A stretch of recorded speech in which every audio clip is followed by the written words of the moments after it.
começando então. Então estamos voltando, mais um encontro, mais um momento com essas três mulheres que estão nos ensinando muito. A Nilza, a Cidinha, a Aparecida, três mulheres que vale a pena acompanhar.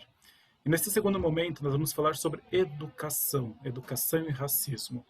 E aí eu quero começar perguntando para vocês, meninas, é o seguinte: se o racismo que vocês sofreram lá atrás, quando vocês estudavam, e hoje vocês enquanto professora, ele se manifesta da mesma maneira ou não? Como que o racismo hoje, aquilo que vocês viveram lá atrás, a dor que vocês sentiram, vocês percebem que os alunos de vocês, negros e negras hoje, sentem essa dor da mesma maneira? É mais, é menos? Como é que vocês veem? Parecida? Nós estamos num outro contexto, mas quando eu olho para o meu aluno, que eu percebo que ele está sendo acometido ou submetido a uma situação de constrangimento, ou de racismo, ou de situação que acaba interferindo nesse contexto interracial ou intrarracial, eu percebo que o aluno sofre como eu sofri e ainda sofro. O difícil é como você fazer o outro entender e enxergar e de que maneira intervir de uma forma assertiva, né, positiva, para que a resposta ela não seja a retração. Às vezes, quando você chega para o aluno e fala assim, olha, você não pode ser tão rude com o seu outro, então eu penso que a gente, enquanto educador, tem que fazer esse papel. Percebeu esse movimento? Eu acho que através de uma intervenção, das ações cotidianas, da postura, de como você trata os alunos no dia a dia, no seu dia a dia, as matérias, as atividades que você prepara, que você elabora, o material que você usa, qual é a seleção de material que você vai usar. Quando você, diante da apresentação de algum material, porque às vezes o material não é seu, né? Às vezes você está assistindo uma aula, uma atividade que veio de outro lugar. O aluno abriu o livro, abriu aquela folha, abriu aquela atividade, abriu aquela revista no decorrer da sua aula, né? Enfim, ou acessou uma página da internet e ele defronta, ele se depara com algo que o deixa constrangido, que a deixa constrangida. E aí é a hora de você ter o jogo de cintura para perceber, e eu acho que dói igual, né? Eu acho que a gente tem algumas vantagens, tem algumas possibilidades, mas eu acho que essa dor individual ela é dimensionada da mesma forma, né? Esse sofrimento de perceber-se, como a gente tem visto situações aí cotidianas, né, recentes, de jovens, de adolescentes, né, sendo abordados, sendo mortos ou sofrendo, e o aluno, a criança, o jovem mais velho percebe isso de maior, mas o menor também percebe. Que, de repente, a criança mais loirinha é a criança que a professora pega mais no colo do que o mais pretinho, né? Ou aquela que tem o cabelo mais lisinho, que a professora vai pôr a mão toda hora porque faz cachinho, e o cabelo mais crespo é o cabelo que a professora... Ah, você não arrumou esse cabelo? Fala para a mãe arrumar. Ou ouve, né, um comentário dentro da sala de aula. Então, mesmo a criança mais nova, ela percebe, a professora não gosta muito de mim, a professora não olha muito para mim. E a gente, gestor, às vezes, ouve essa fala. Né? Eu vejo, assim, às vezes, em algumas participações lá no plantão da supervisão, a gente recebe demandas várias, né? E, às vezes, a mãe chega, o pai chega e fala, a professora da unidade X tratou meu filho, minha filha diferente, não trata igual. E isso é muito... E essa dor é uma dor igual. Então, quando você fala da dor, ela é igual. Ela é igual. Ela é igual. E como é que você vê isso, Cidinha? Desculpa. Quer terminar, Aparecida? Desculpa, te cortei. Não é isso, a dor é igual, é a mesma, né? Mas a gente está num contexto mais moderno. E eu acho até, só para complementar a minha fala, que ela é mais imediata, né? Às vezes você não consegue. Antes, na época que eu era adolescente, então, para chegar uma revista, um livro à minha mão, era muito mais fácil filtrar. Hoje não. O jovem está assistindo uma cena na novela, já apareceu lá na televisão, num filme, isso já está no celular. Às vezes eu acordo, minha filha fala, mãe, você viu tal coisa? Minha filha é mais velha, né, que tem um olhar questionador muito importante. Mãe, você viu tal coisa? Às vezes eu estou saindo da cama, ela já viu, ela já acessou, ela já discutiu, já está lá, e aí ela compartilha, ela divide comigo, né? Elas dividem comigo aquele contexto, aquela situação de injustiça e tal. E às vezes você não consegue blindar, né? Esse jovem, esse adolescente, esse aluno desse contato. Então é muito mais difícil porque é muito mais rápido chegar até essa criança, as informações chegam muito mais rapidamente.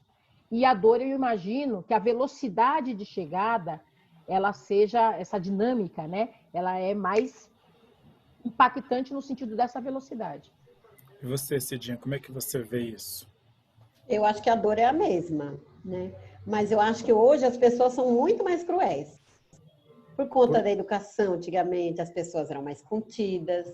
O coleguinha podia até não querer sentar do lado, sentava mais afastado. Hoje ele não senta, hoje ele fala, né? Ou a minha sobrinha, Poliana, primeiro dia de aula, aula particular, escola particular, sentou na primeira carteira, porque ela achou que ela poderia sentar na primeira carteira.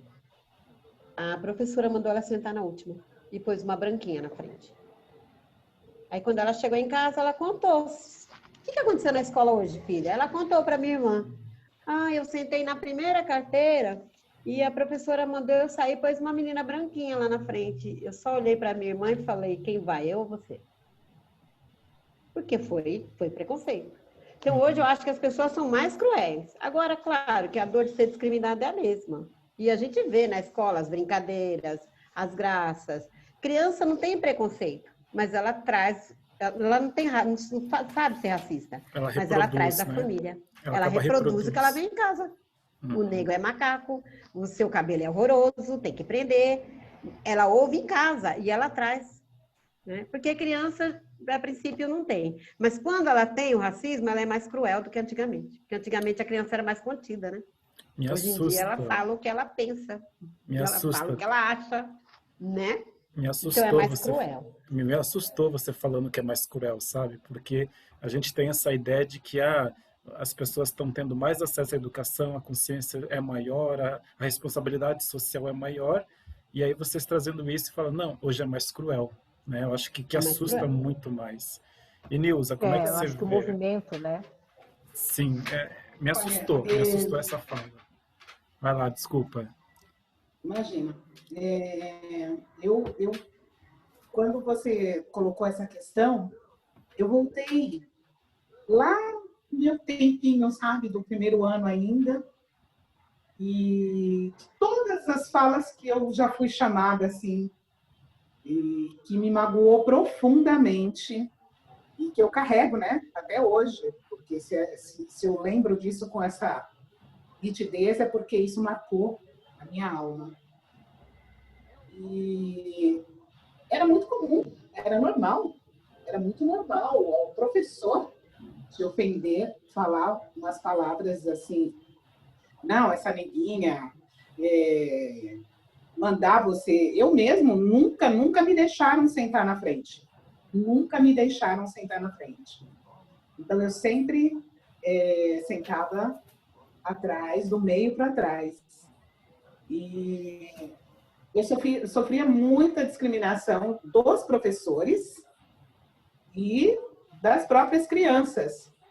E aí, quando a gente vem para os dias de hoje, né, eu digo o seguinte, que até um tempo atrás, vamos pensar assim, há uns 2 anos atrás, as pessoas estavam mais contidas com escancarar o seu racismo. Verdade. Porque entrou uma lei. E aí, quando você, né, mexe no bolso, olha, mas isso aí você pode ser preso, ou você pode pagar uma multa, ou você pode entrar com uma ação civil, né, de danos morais. Então, as pessoas ficaram mais contidas, vamos dizer assim. E, automaticamente, eles acabam passando até para os filhos isso. E aí, de uns 2 anos para cá, as pessoas se acharam no direito de falar exatamente o que pensam, o que elas realmente são. Liberdade de expressão, encorajadas, né? Elas se sentiram encorajadas por N motivos, e aí elas acham que pode escancarar o seu ódio, escancarar o seu racismo. E como é que Isso você elas vê estão isso passando para as em crianças. sala de aula? Me dá um exemplo, por exemplo, de como Então, você vê isso em sala de aula. Você que trabalha em com sala ensino de aula, médio, eu vou dar um que tem exemplo. tanto conflito. Uma determinada sala de aula, um aluno, ele muito quieto, um menino negro, muito quieto. E eu tenho muito esse olhar, eu tenho essa coisa de observar os alunos. E eu percebi que ele não se entrosava, que ele estava muito retraído. E até quando eu olhava para ele, né, porque quando eu percebo que o aluno está muito retraído, eu já começo a puxar mais. Oi, fulano, e aí, tudo bem? Para ver se ele vai se soltando.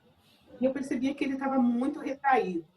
E chamei ele para conversar, né? Perguntei para ele se estava tudo bem, da onde ele tinha vindo, porque ele estava numa escola nova. E aí ele falou que ele estava vindo de uma outra escola e eu perguntei para ele, por que você está mudando de escola? E aí ele me disse o seguinte, porque ele não sei por qual motivo, ele resolveu contar. Ele falou para mim que eu estava sofrendo racismo na outra escola. E ele era um menino grande até, que se fosse, acho que enfrentar, ele até sairia bem, mas a pessoa dele, ele é uma pessoa contida, né? Uma pessoa que faz muito tranquilo e problemas psicológicos também em aceitar essa questão. E aí ele disse que a situação chegou a tal ponto de eles baterem nele, de ficar batendo nele. Era um grupo de alunos e isso durou praticamente o ano todo, né? E ele já não queria mais ir para a escola por esse motivo. E aí ele falou, e ele me contou, ele falou, olha, eles me chamavam de macaco, até banana eles colocavam na mesa. Quando eu chegava na sala, até banana tinha na mesa. Na minha sala, na minha carteira, tinha uma banana lá. E aí todo mundo ficava rindo, ninguém fazia nada. Então, assim, ele estava sofrendo demais. E a mãe dele resolveu mudar ele de escola, né? Colocar numa escola que ninguém soubesse onde era, que era ele estava estudando numa escola bem longe da casa dele. Que ninguém soubesse para que não fosse até lá continuar com essa questão da discriminação, do racismo. Então, assim, quando eu percebo uma situação dessa, eu abraço, porque isso está em mim mesmo, quem me conhece sabe. Eu tenho uma atração por aqueles alunos que dão problemas, porque eu sei que esses alunos, eles estão precisando de ajuda.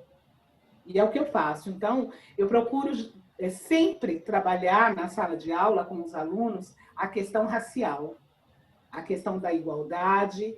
E falo, e sempre isso que a Aparecida falou, né, eu carrego muito. Não existe a igualdade sem a equidade. Os dois têm que andar junto.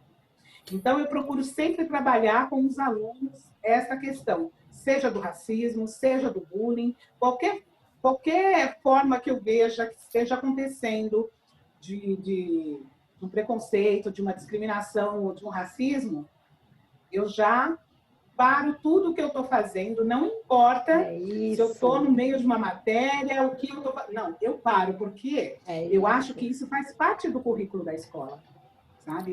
Nós temos, é nossa obrigação mostrar para esse aluno, né, que ele não está sozinho, que ele pode contar com a gente e que nós estamos lá para reverter essa história. E se for o caso de não conseguir só reverter isso dentro da sala de aula, o que a gente tem que fazer? Tem que levar isso adiante, levar para a comissão, para a direção, e, se for o caso, levar para vias de fato também, boletim de ocorrência, diretoria de ensino. Agora, o que não pode é simplesmente cruzar os braços e fingir que não está vendo, porque algumas vezes a gente vê isso acontecendo. É melhor você fingir que não está vendo, né? Que para aquele aluno, ele é assim mesmo. Não. Quero saber se realmente essa é a posição dele. Né? A Nilza já respondeu as minhas outras duas perguntas, mas acho que é bem isso mesmo, né, gente? Porque muitas vezes, quando a gente está em sala de aula, o fingir não ver não me compromete com o problema, né? E se eu não me comprometo, eu não vou me envolver. Então, é como se aquilo não fosse parte.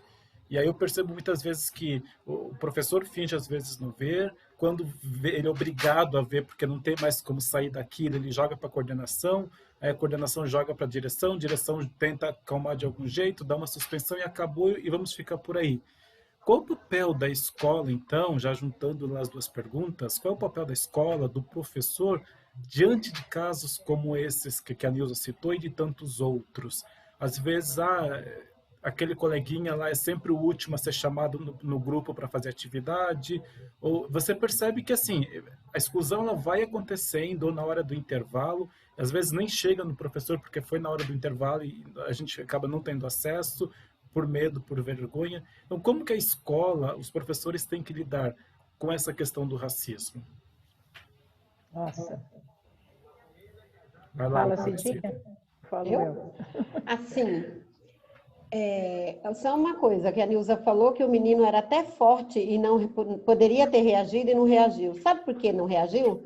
Porque quando a gente é discriminado, a gente fica com medo. A gente se sente culpado, aliás. E aí a gente não tem reação.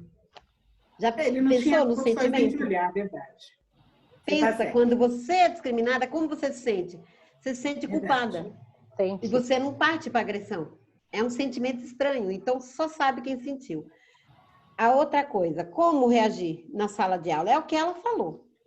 Teve algum problema de racismo, discriminação? Para tudo. Para o conteúdo. Roda, conversa. Não pode deixar a coisa aí se acumulando ou fingir que não viu. Para tudo e conversa. Não resolveu? Leva para a coordenação, a gente conversa. Tá? Eu não passo para frente. Geralmente eu consigo resolver. Como que a gente consegue resolver, gente? Fazendo com que aquele aluno tenha empatia. Se coloca no lugar.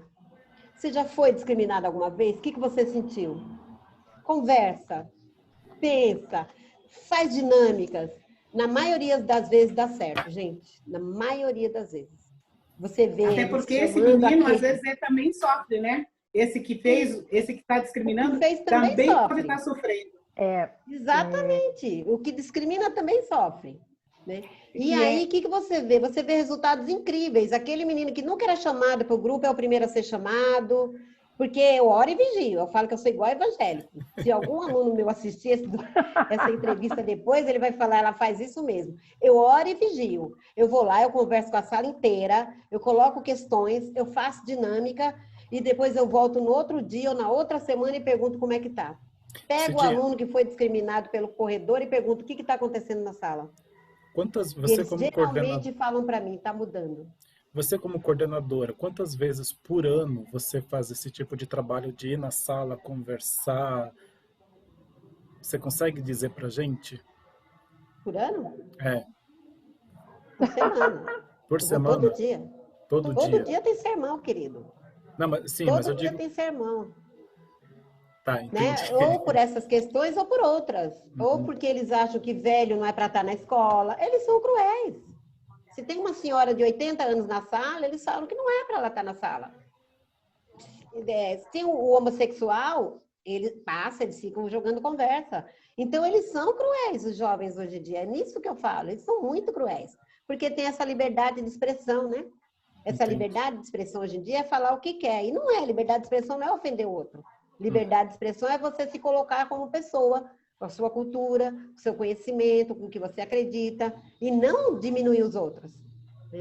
Então, invariavelmente, eu vou de 2 a 3 vezes por semana nas salas para tratar desses contextos. E você, Aparecida? Então, vamos lá. Isso é muito delicado, né? Delicado porque perpassa pela criança, pelo jovem, pelo adulto que é a vítima dentro da situação, que é a vítima dentro daquele contexto. Perpassa pelo constrangimento que às vezes o professor, o profissional também negro, não se sente à vontade para pôr o dedo nessa ferida e tratar dessa questão dos alunos para não se sentir desqualificado perante ao coletivo. Porque, às vezes, ele se colocar na condição de professor negro, afrodescendente, às vezes com a pele um pouco mais clara, mas igualmente negro, né? E ter que falar sobre esse assunto vai expor a sua condição para esse coletivo, para esse grupo, que é o grupo na sala de aula, que é o seu grupo de colegas de trabalho, que existe a crueldade, existem as pessoas que, de repente, têm atitudes racistas. Vamos usar aqui, né, quando a gente fala, vamos clarear os fatos, termos que a gente usa cotidianamente. Vamos esclarecer, que são palavras que estão no nosso vocabulário e que a gente tem dificuldade de substituí-las por sinônimos que tem uma relação, né? Escureceu, esclareceu, vamos clarear, vamos elucidar, vamos tirar dúvidas, né? Então, tem palavras que a gente usa no nosso cotidiano que inevitavelmente fazem parte do nosso vocabulário e que é difícil para a gente deixar de usar. Mas quando a gente começa a se policiar, então é perceber isso no vocabulário que você usa, no material que você apresenta. E enquanto professor, fazer uso das ferramentas que estão à disposição do trabalho que você realiza. Então, a Constituição, a LDB, o currículo, as propostas curriculares, as legislações específicas que já trazem um caminho de abordagem, de aulas e de intervenções para que você possa diminuir essa distância e enfrentar essas circunstâncias que ocorrem dentro da sala de aula, né? Fechar os olhos pode ser mais confortável, entre aspas, confortável porque você não se expõe, né?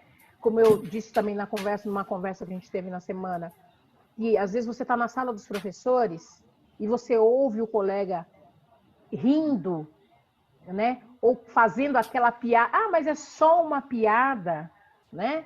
É aquela piadinha simpática que fala do negro, que fala do preto, que fala do afrodescendente. Mas mas é só uma piada, ela ficou nervosa. Qual o problema? Foi só uma brincadeira. Isso perpassa, inclusive, por esse coletivo. E, às vezes, o colega ele não se sente confortável mesmo de abordar a questão. Quantos colegas negros não tratam e não tratavam do assunto, a gente tem isso no dia a dia, porque não se sentem à vontade em se expor e expor as suas fraquezas, né? Os seus receios, os seus medos, porque você falar sobre o assunto é fazer essa ferida se abrir. Então, quando você vê o aluno diante desse contexto, eu acho a minha orientação, né, hoje, né, dentro da sala de aula, é fazer o uso dos instrumentos que a gente tem à disposição. Então, é qualificar o seu currículo, é qualificar a sua proposta de trabalho, é qualificar a sua atitude cotidiana, para que você consiga, a partir do exemplo, fazer com que atitudes que seriam normais, né, ou que são consideradas como normais, ou que já estão instituídas como normais, que aquilo deixe de ser normal na sua sala de aula, né? Essa abordagem, ela saia do seu lugar comum, dessa zona de conforto, que é, talvez, o fechar os olhos diante de uma situação como essa. Então, a orientação é, na sua sala de aula você não deu conta, porque isso está muito maior do que você consegue gerenciar, aí você vai pedir ajuda para o seu colega, talvez de componente curricular, do componente paralelo, chegar à coordenação. Nossa, qual é o trabalho que a gente pode implementar para a rotina da escola? Quando eu falo trabalho, quando eu falo projeto, não é numa ação única, numa ação isolada, né? Mas uma ação que ela venha interdisciplinarmente, sabe, relacionada, ela venha correlacionada, ela venha fazendo parte, de fato, das ações e das práticas pedagógicas. Então, quando você fala de prática pedagógica, passou da hora de a gente, de fato, implementar e fazer acontecer o que a legislação já prevê. Né? E isso é muito difícil na escola como um todo, seja ela pública, seja ela particular, isso é muito difícil. E uma coisa que eu acho importante também... você se sentir à vontade de colocar isso. Sim. E assim, uma coisa que eu acho que é importante também é que, por exemplo, hoje na sala de aula a gente tem uma diversidade de cultura, de pessoas, de gente, né? De todos os tipos, de todas as maneiras, sexualidade, etc. Uma coisa que eu sempre falo, pelo menos na minha sala de aula, eu sempre digo assim, gente, se de repente eu falar alguma coisa que não foi legal, ou usar um termo que foi errado, ou falar alguma coisa que não deveria ser falado, vocês têm todo o direito de chegar e falar, professor, não é assim. Professor, muda essa forma de falar que não é adequada. Ou o senhor está ofendendo assim. Porque está tão enraizado na gente, quanto professor, aquela coisa, às vezes, eu tenho conhecimento, eu tenho que coordenar tudo, nada pode fugir Sim, do é uma controle troca, da né? minha mão, né? E aí eu não aceito, e aí eu acabo, às vezes, reproduzindo tudo isso, essa opressão, esse racismo, por uma defesa minha enquanto professor. Então, o professor também tem Sim, que ter essa humildade, tem que também ter esse Sim. bom senso de chegar e falar, olha, se eu usei uma brincadeira que foi racista ou que foi machista, porque às vezes a gente acaba fazendo sem perceber, porque está estruturado na gente, vocês têm que falar, vocês têm que chegar e vamos sentar e conversar. E aí, Cidinha, eu queria te perguntar sim. o seguinte, como é que você vê os professores? É, existe hoje o número de professores negros? É mais fácil, não é? Como é que você percebe isso na sua escola? Como é que você percebe esse coletivo de professores na educação, partindo da sua experiência? Professores negros na educação, Isso. continua tendo poucos. Pelo menos pelas escolas que eu passei. Poucos. Né? E é como a Cida falou, eles preferem fazer vista grossa, ficar ali, dar aula dele e não se comprometer muito. Os poucos que passaram pelas minhas mãos, né? Porque Cida nunca foi minha professora. Nós começamos a dar aula juntas em 94, né? No Isso. Carolina Sintra. Uhum. E era negras, era eu e a Cida. Ponto. Não tinha outras negras. Isso em 1994. Passou-se anos e anos. Hoje, 2020, no meu período noturno, eu não tenho nenhum professor negro. Na nossa escola toda, acho que eu tenho duas ou três professoras negras. Continua sendo pouco, gente. E no Né? ensino superior também, né? No ensino superior, eu dei aula de pós. O tempo que eu dei aula de pós-graduação também, negro só tinha eu e a Cida. Não conheci outros negros. Então, continua tendo poucos. Continua tendo poucos e eles não são de levantar muita bandeira, não. Não, eles são de dar aula dele, fazer o trabalho dele e acabou. Talvez até Pelo porque menos não os que tem, passaram por mim. talvez até porque não tem essa É que representatividade, né? Vai lá, Aparecida, Sim, desculpa. até por isso. aí você vê, olha que interessante, né? A Cidinha, ela está falando de uma realidade. Você está quantos anos aí na escola que você está, Cid? Na minha Cidinha escola, está aqui, no uns 10 Homero, eu estou desde 2003, no Homero, 17 anos. 17 anos. 17 anos. E interessante que a escola é dentro do Paraisópolis. Ela está falando de uma escola que está dentro do Paraisópolis. Sim. Olha que loucura. Eu já tenho uma mais. Eu aqui na região que eu moro, Capão Redondo, Valo Velho, atuo ali na região do Jardim Ângela, tem um número importante de profissionais, né? Não só como professoras, gestoras, gestores negros em cargos técnicos, a gente tem um percentual maior de participação, de presença desses profissionais, até porque a gente tem os últimos concursos que garantiram um percentual, né, de participação em cargos concursados em que o processo é classificação. Quando você pega cargos em que o processo ele é mais eletivo, ou de seleção, ou de designação, ou de nomeação, você tem inversamente proporcional uma quantidade menor. Então, se você chegar no hospital do servidor municipal, se você chegar no hospital do servidor público estadual, você vai ver um número importante de funcionários em todos os setores negros. Médicos, você ainda verá poucos ou quase nenhum. Eu conheço um médico negro aqui no Hospital do Campo Limpo. Nossa. Médico. Do tempo que eventualmente, eu não sei, pode ser evento, eu acredito que tenha mais uns 2 ou 3, vamos lá, vamos arredondar, vai, 10. Vamos dar uma arredondada para o número ficar, porque como eu não conheço toda a equipe médica, então vamos lá, mas eu tive a oportunidade de ser atendida no hospital aqui do Campo Limpo por um médico negro. E quando eu falo negro, eu não estou falando nem o negro mais retinto, tá? Uhum. Mas não tem negro querendo ser médico aqui no Brasil? Não tem? A gente não tem aluno, a gente tem aluno que talvez não se sinta qualificado ou em condição de igualdade para competir, isso é uma realidade, para competir em pé de igualdade com os outros alunos. Essa diferença. Vou dar um exemplo atual.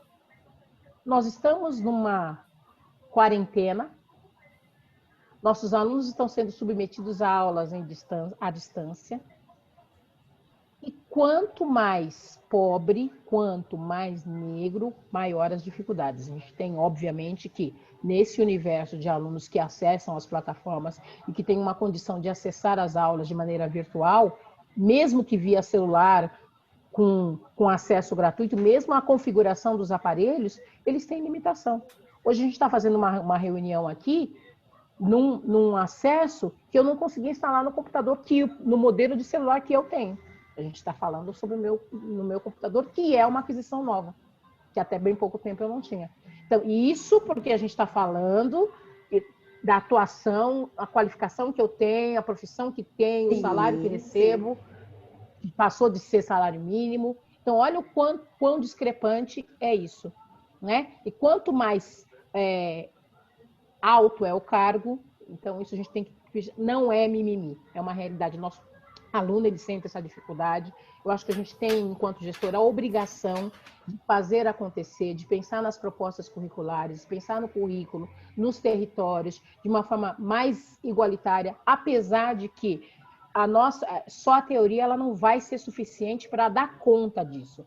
Mas as ações pequenas vão fazer com que as pessoas se enxerguem, para que as pessoas, os nossos alunos, eles se observem, que os profissionais que ainda têm dificuldade, ou que não conseguem fazer uma atuação pautada nessa isonomia, nessa equidade, que ele comece a repensar a sua prática, né? E que comece a fazer acontecer e que essa distância ela seja diminuída gradativamente. É muito trabalho pela frente, é um trabalho de formiguinha, mas sempre que possível e sempre a gente tem que estar vislumbrando a possibilidade da mudança de atitude cotidiana. Eu bato na tecla do cotidiano, porque ações isoladas, elas vêm e vão. Você falou do assunto hoje, fechou o livro, apagou a lousa, acabou aquela atividade, aquele projetinho, e vamos lá separar o aluno e o mesmo olhar. Então, se a atitude cotidiana ela não muda, o reflexo daquela intervenção ele foi muito pequeno. E aí é interessante a gente observar, gente, faltam 2 minutos, eu vou fechar esse bloco de novo, e aí eu vou deixar a pergunta que a Nilza vai começar respondendo no próximo, mas aí é só importante a gente lembrar o quanto o quanto é essencial dessas condições de acesso e de educação desde lá do prezinho, né, para que ele consiga fazer o seu ensino básico com qualidade, o ensino médio com qualidade, consiga entrar numa faculdade, consiga ter essas profissões que ainda hoje é tão restrito e tão pouco, que a gente vê tão pouco negros e tanta personalidade que a gente acaba julgando porque é isso ou aquilo. Então, acho que é bem importante isso.